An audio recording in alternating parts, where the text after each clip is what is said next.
hindi ako bratinela o spoiled brat. Ang budget ng Pilipinas ay hawak lang ng 2 tao. Ang budget ng Pilipinas ay hawak lang ng 2 tao. Hawak lang siya ni Congressman Zaldico at ni Congressman Martin Romualdez. Yan ang katotohanan. Halimbawa ko dito, medyo mahaba ito, kaya pagpasensyahan mo. Ang halimbawa ko dito, sa DepEd muna tayo. Sa Department of Education, noong taong 2023, merong 5 billion na inapprove para sa classroom construction. Nagulat ako kasi merong mga lumapit na miyembro ng House na humihingi. Hinihingi nila yung 5 billion, parte ng 5 billion na budget. Wala kasi akong experience sa ganyan. At saka ang pagkakaintindi ko, pag inapprove na yan ng Office of the President, ibibigay na yan, pagdediretso na yon sa approval at trabaho ng Department of Education sa construction ng mga classroom. Nagulat ako, may humingi. Magkano ba ang amin dyan? Magkano ba ang amin dyan? So sinabi ko, hindi pwede ito. Kasi ang mangyayari nito, hindi magagawa ng Department of Education ang trabaho namin na mag-construct ng classroom ayon sa classroom backlog at sa prioritization base sa backlog at sa classroom construction. So sinabihan ko yung isang congressman, sabihan ninyo si Martin Romualdez na hindi pwede chap-chapin ang classroom construction na 5 billion. Kaya kung makikita ninyo sa budget proposal na approved ng Office of the President, 5 billion yon. Pero nung lumabas yung GAA o yung budget approved noong 2023, naging 15 billion siya.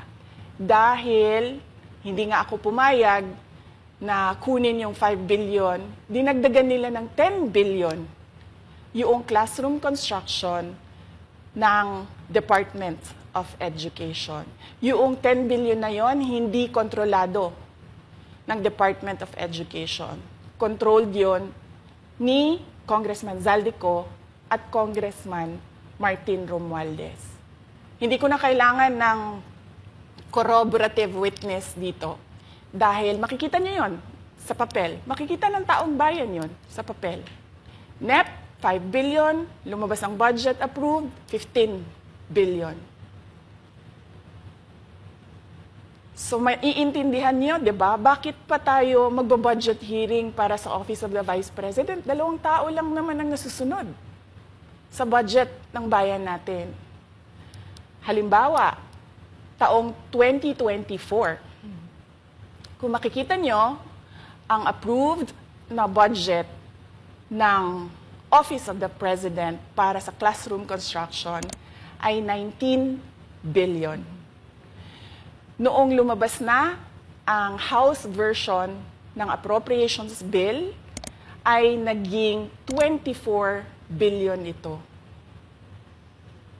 So, approved 19 billion, paglabas sa House, naging 24 billion. At doon sa 24 billion na yon, kung hahanapin mo sa papel, kinuha nila ang 5 billion ng repairs ng classrooms at nilagay nila doon sa 19 billion para maging 24 billion siya. So ang naiwan sa repairs, sa kawawang mga classroom, ay 1 billion. Kaya, makikita nyo, sa papel, nandyan yan. Naging 24 billion.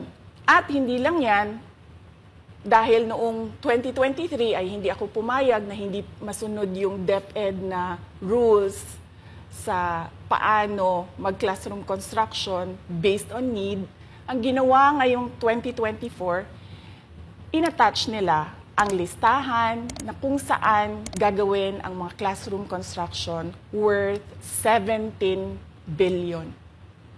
Makikita nyo yon sa papel.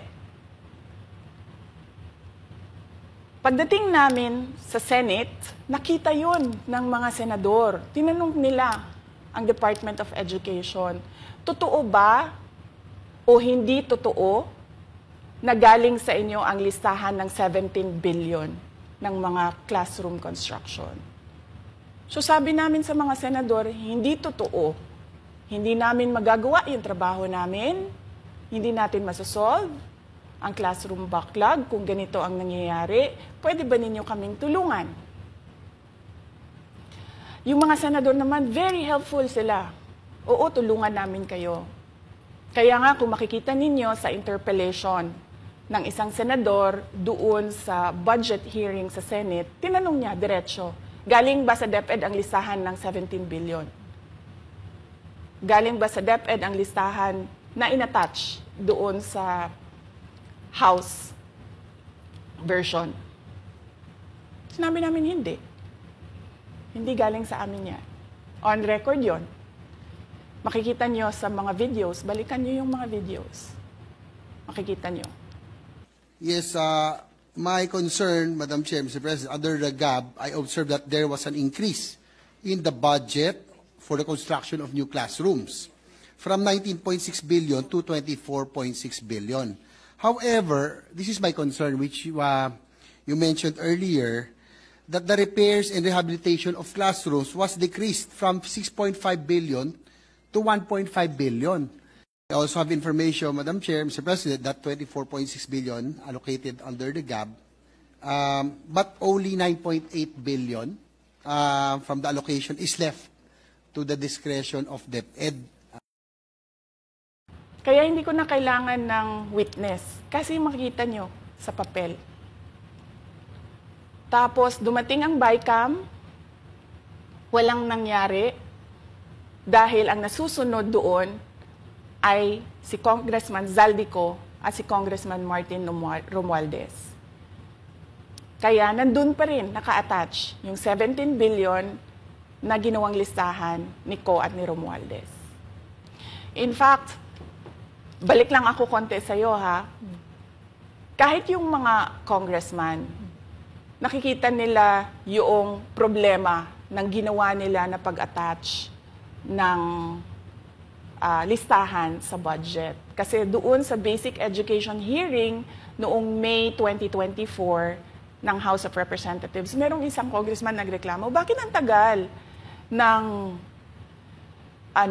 classroom construction? Bakit ang tagal? Eh sabi nung USEC ng DepEd, kasi may pabago-bago sa listahan ng DPWH dahil hindi kami ang gumawa